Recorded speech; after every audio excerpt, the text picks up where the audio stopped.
Recent గా మన AP deputy CM Pavan star Pavan Kalyan గారు యాక్ట్ చేసిన హరిహర వీరమల్లు మూవీ మీరు ఎంతమంది చూసారు? అయితే ఆ స్టోరీ రియల్ స్టోరీ అని మీరు ఎంతమందికి తెలుసు? ఈ మూవీలో మన పవన్ కళ్యాణ్ గారు యాక్ట్ చేసిన రోల్ వీరమల్లు రియల్ లైఫ్ లో హరిహర దేవరాయలు. ఈ రోజు మనకు దక్షిణ భారత సంస్కృతి, భాష, హిందూ ధర్మం ఉన్నదంటే దానికి ఒక్క వేసిన దారే. ఈ మూవీలో మన పవన్ కళ్యాణ్ గారు ప్లే చేసిన రోల్ వీరమల్లు రియల్ లైఫ్ లో హరిహర దేవరాయలు. ఒకప్పుడు 1300వ శతాబ్దంలో ఢిల్లీకి బందీగా తీసుకువెళ్లిన ఇద్దరు సైనికుల కథే తర్వాత యుగానికి దిక్సూచి అయింది. ఒకసారి ఊహించండి, మీరొక యోధులు స్వదేశంలో కోల్పోయి శత్రువుల గడ్డలో బలవంతంగా మతం మార్పు చేయించబడితే మీరేం చేస్తారు? కానీ వీళ్ళు మాత్రం తిరిగి వచ్చారు, మతం మార్చుకున్నారు, యుద్ధ వేదికలపై తిరుగులేని ధైర్యంతో ఎగిరి వచ్చారు. ఇది మన హక్కా కదా. విజయనగర సామ్రాజ్యాన్ని స్థాపించి దాన్ని తెలుగు నేలపై నిలిపిన తొలి రాజు కదా. హక్కా అసలు పేరు హరిహర దేవరాయలు. పుట్టింది యాదవుల వంశానికి చెందిన గొర్రెల కాపర్ల కుటుంబంలో. ఆయన తండ్రి పేరు భవాన సంగమ, ఓ చిన్న గ్రామానికి నాయకుడు. పుట్టింది చిన్న కుటుంబంలో అయిన లక్ష్యం మాత్రం చాలా పెద్దది. అయితే ఇక్కడే అసలు కథ మొదలవుతుంది. అప్పటికి కాకతీయుల రాజ్యంలో వీళ్ళిద్దరూ సైనికులుగా పనిచేస్తుంటారు, హక్క మరియు బుక్క అన్నదమ్ములు. అయితే ఆ రోజు ఏమైందంటే మొహమ్మద్ బిన్ తుగ్లక్ సేనలు వరంగల్ పై దాడి చేస్తాయి. రాజ్యం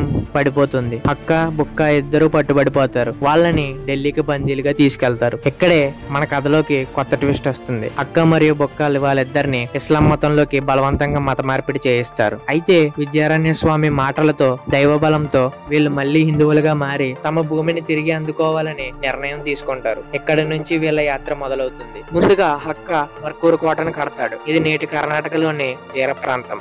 ఆ తర్వాత అనంతపురం జిల్లాలోని గూటుకోటను నిర్మిస్తారు. ఇక్కడి నుంచి ఆయన ఉత్తర కర్ణాటకపై పరిపాలన మొదలు పెడతారు. అక్కడి నుండే మాజీ హొయసల ప్రాంతంపై ఆధిపత్యం చేయసాగాడు. 1343లో హొయసల రాజు వీరబల్లాలుడు మదురై సుల్తాన్ చేతిలో మరణిస్తాడు. అక్కడ ఖాళీ ఏర్పడుతుంది. ఆ ఖాళీలో ప్రవేశించిన వాడే మన హక్క. తన చేతిలోని సైన్యం తెలివితేటలతో ఆయన విజయనగర సామ్రాజ్యానికి పునాది వేస్తాడు. ఇప్పటిదాకా హక్క దగ్గర 5 రాజ్యాలు ఉండేవి. వీటిని తన సోదరులు అంపన్న, ముద్దప్ప, మారప్ప, బొక్క వంటి వారితో పంచుకుని పరిపాలన మొదలు పెడతాడు. అందులో బుక్కారాయులు రెండవ అధికారం చేపడతాడు. విజయదుర్గం, నెల్లూరు ప్రాంతాలు కంపా చేతిలో ఉండేవి. ఒక కుటుంబం దేశాన్ని పరిపాలించేది. అందుకే వీరందరినీ కలిసి పంచసంగములు అని పిలిచేవారు. హక్క పరిపాలన ఎలా ఉండేది అనుకుంటున్నారా?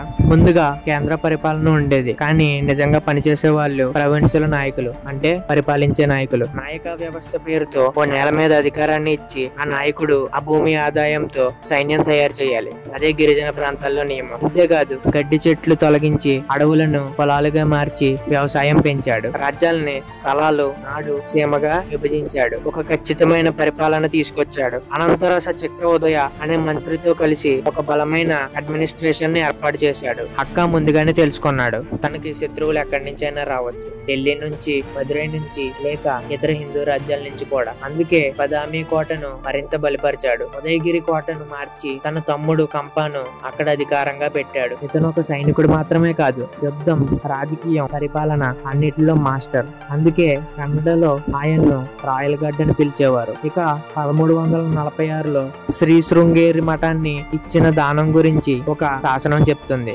అదేమిటంటే తూర్పు సముద్రం నుండి పశ్చిమ సముద్రం వరకు అన్ని హక్క పరిపాలిస్తున్నాడు, విద్యానగరమే రాజధాని అని. అంత గొప్పగా రాజ్యం పరిపాలించుకున్నాడు మన హక్క. మనం ఎందుకు ఈ కథను తెలుసుకోవాలంటే ఈ రోజు మనకు ఒక దక్షిణ భారత సంస్కృతికి, భాషకు, కళలకు వేసిన పునాది వల్లే ఈ రోజు మనం భారతదేశంలో ఇలా ఉండగలిగాం. ఇలాంటి గొప్ప చరిత్రను మనం మర్చిపోకూడదు, గుర్తించాలి, గర్వపడాలి. ఇతను మన తెలుగువాడైనందుకు మనం ఇంకా గర్వపడాలి. ఇలాంటి గొప్ప చరిత్రను మనం మర్చిపోకూడదు. ప్రతి భారతీయుడు కంపల్సరీగా చూడాల్సిన మూవీ. సో ఈ మూవీని మీరు చూసంటే మూవీ మీద మీ అభిప్రాయాన్ని కామెంట్ సెక్షన్ లో కామెంట్ చేయండి. వీడియోని లైక్ చేయండి, షేర్ చేయండి. ఇలాంటి మరెన్నో ఇంట్రెస్టింగ్ వీడియోస్ కోసం మన ఛానల్ ని సబ్స్క్రైబ్ చేసుకోండి. తెలుసు కదా, వాయిస్ ఆఫ్ జిఎల్, సత్యం, సమాధానం, స్పందన.